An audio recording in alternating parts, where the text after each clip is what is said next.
I'm Jeff Rubin, and I'm here with Josh Rubin, Chris Gethard, and Pat Castles, and today we are playing Batman games, starting with the newest Batman game, Batman Arkham Asylum.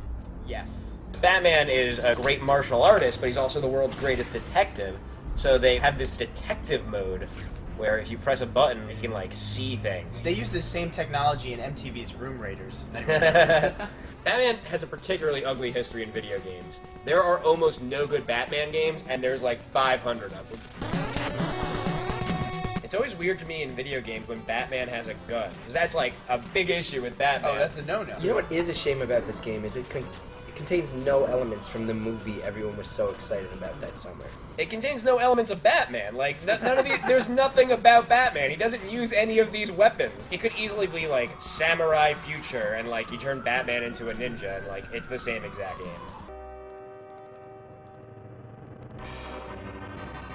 Whoa! Whoa! That is good! He used that as his headshot for years. We have to point out that when you grab your opponent, it says his name, and this guy's name is Thin Clown. This is Final Fight, but with Batman. That's what this looks like. He is effectively just patrolling the front of a department store. He's a glorified mall security guard. Uh-oh. Fat clowns. I mean, they really could have just called these guys fat clowns and the other clowns regular clowns. This is Batman Revenge of the Joker, not based on any movie. This is just, hey, let's make a Batman game. Video game Batman is a lot more violent, just walks around with a gun. Thanks to this new Contra technology, I can save Gotham. You guys see me kill that box? Yeah. Gotham City is safer thanks to you killing that box. Look out, Crate. I think a common theme we're seeing in a lot of these Batman games is mediocre game, not terrible, but nothing to do with Batman. What are you looking? What would you want? You want all the classic villains from the Batman world. You want the Riddler and Catwoman, and also a lot more homoeroticism. Well, you don't need Catwoman. The character God. select screen is making me sick. God, this is an arcade Ho, game. ho, ho, ho.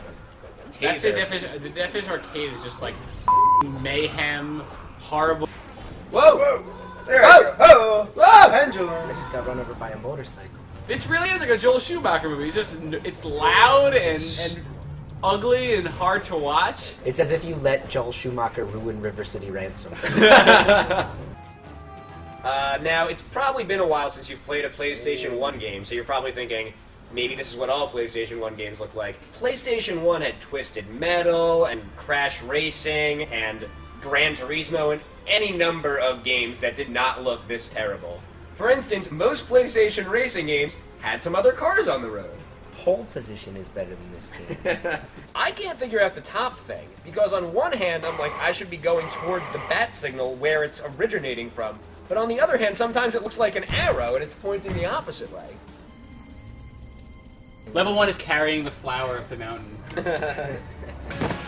You can always tell how much thought was put. Oh my god, that animation's terrible. This is like what you have to do the entire game to move between places, and they just couldn't get it right.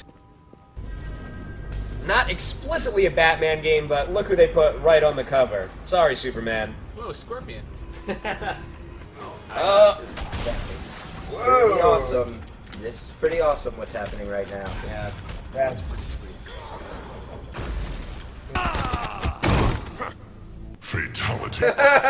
We're actually running out of time. Let's just wrap this up. What have we learned about Batman games today?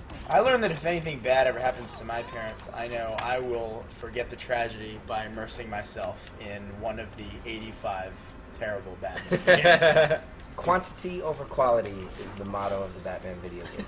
Yes. Tune in 2 weeks. Same bloop time, same bloop station.